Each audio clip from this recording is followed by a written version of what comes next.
We are back with some more significant NHL signings, most of which are free agent signings, but we do have a big extension in Tampa for Brayden as well. Otherwise, we're talking about Ryan Getzlaf, Mike Hoffman, Nick Foligno, and more. All that coming up next. So welcome back to another video here at Top Shelf Hockey. As I mentioned, we have some more significant NHL signings. It's been an incredibly busy day. If you compare free agent frenzy this year to last year, it is like 3 or 4 times the volume. It's absolutely insane. This time last year, I mean, a different date, of course, I know because of the different hockey calendar that we were going by. Obviously, ownership and around the NHL were hesitant to spend money. Of course, they have a lot more influx of cash from the Seattle expansion fees, but still, you know, when you think with all the lost revenue, they'd be a little more hesitant here, flat salary cap, and you'd never know any of that was going on looking at the contracts flying around here across the league today. So we have some more signings. We'll start with the big extension in Tampa. Brayden gets an 8-year contract extension now that we're past the first day here of the NHL calendar as far as contracts go, where he can be eligible for that. An 8-year extension at $9.5 million, and he's worth every single penny. There is some bonuses built in there as well as trade protection in his contract when he's eligible. So certainly a mega contract for Tampa, but he's a super important player. He's one guy you would not want to give up, and you have him and Kucherov under contract for an extended period of time, arguably the top 2 players on that team, and certainly probably you could make an argument might have been the top 2 players in the entire league last year, especially when it comes to playoff time. So he's worth every cent, and a great contract signed by Tampa. And of course, even though it might seem like it's a little bit lower than some of the other top stars, I've seen people giving like Mitch Marner a hard time on social media, but you got to remember too that because of the lack of the state tax in Florida, that 9.5 is easily worth like 10 plus, and when it comes to playing on a Canadian team. So really, he's signing for less, but he really isn't. It's just because of a geographical, advantage that they have in Florida. So it's really not all that much cheaper than you might think. Now, moving on to some other signings, the Boston Bruins continue to have a busy day. Even though they didn't get a lot of news early, they've made a big splash later on, and they've signed 2 real important pieces here. They got the potential goalie of the future, signing Linus Ullmark away from the Buffalo Sabres on a long-term extension here. Mark gets a 4-year deal of $5 million per season. It was rumored that he was looking for around $5 or $6 million from the Sabres, and apparently they were not willing to go there. So talks broke down. He had a chance to explore the market.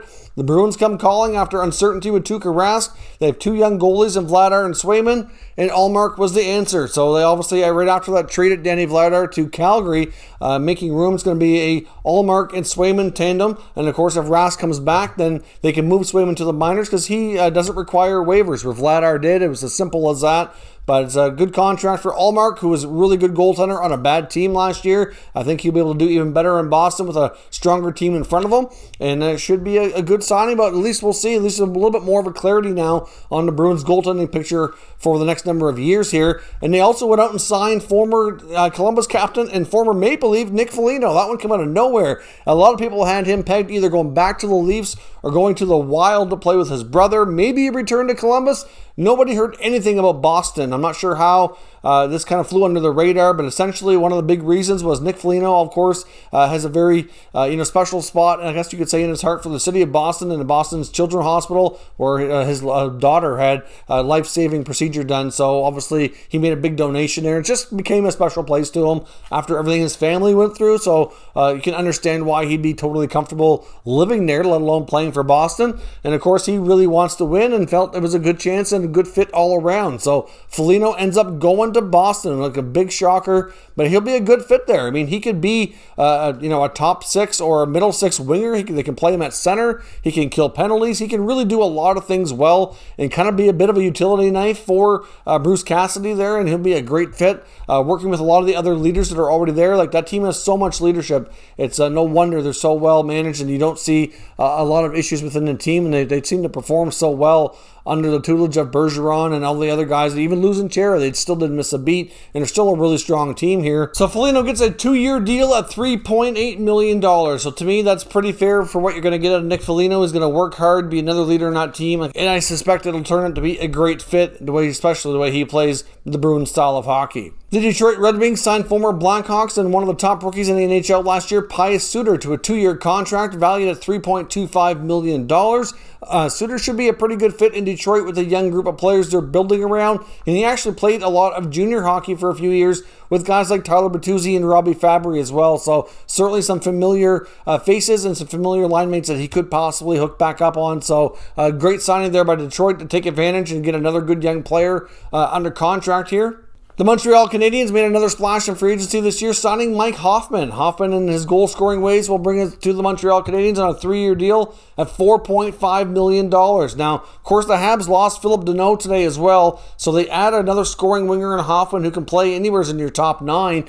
But they really probably could use another center iceman. They have Suzuki, who can be definitely a number 1. Kotkaniemi can be a 2 or a 3, depending on where they feel he's best suited. But they certainly could use another center there. Be curious to see how they kind of try to fill out the rest of this roster. But Hoffman should be another terrific fit there with all the expiring deals in Montreal. This was one that was rumored that we had talked about before. Not a huge surprise, and he should be a good fit there, especially help out on their power play. Ryan Getzlaf returns to Anaheim on a 1-year deal at $4.5 million. There was a lot of rumors today on teams looking into Getzlaf. He did come close to leaving. I know the Stars were interested. I heard the Oilers. I heard the Bruins. I think even to a degree Montreal kicked tires, but ultimately he ends up going back to Anaheim. 1 year, $4.5 million. Wouldn't be surprising if the Ducks are lower in the standings, which wouldn't be a shock this year, that he could possibly be a trade deadline piece as well. I mean, obviously, he came close to leaving, shows he's interested in maybe going after a cup somewhere else if they're not going to be in the running, and it might be something we see later on in the season. The Arizona Coyotes made a pair of signings. They signed former Senator Ryan Dzingel to a 1-year deal at $1.1 million. And of course, as been reported before and suspected here, they signed Dmitry Yaskin, who returns to the NHL after a stint over in Russia and the KHL on a 1-year contract as well, which will pay him $3.2 million. The Vegas Golden Knights were able to keep Matthias Janmark, who they acquired last year at the NHL Trade Deadline. It was a decent fit there. He gets a 1-year deal at $2 million as well. The Calgary Flames made another signing today, signing Trevor Lewis to a 1-year, $800,000 deal. Of course, he's really connected with Daryl Sutter, who coached him in LA when they were winning Stanley Cup. So certainly, I'm sure that was a highly influenced Sutter contract signing to bring in a good character bottom 6 player. And the Maple Leafs also signed a pair of players, bringing in a strong enforcer guy like Curtis Gabriel, who comes over from the San Jose Sharks. He gets a 1-year, $750,000 contract. And they also signed former Blackhawk David Kampf, who was an RFA that was not qualified by the Hawks. He gets a 2-year contract with Toronto valued at $1.5 million.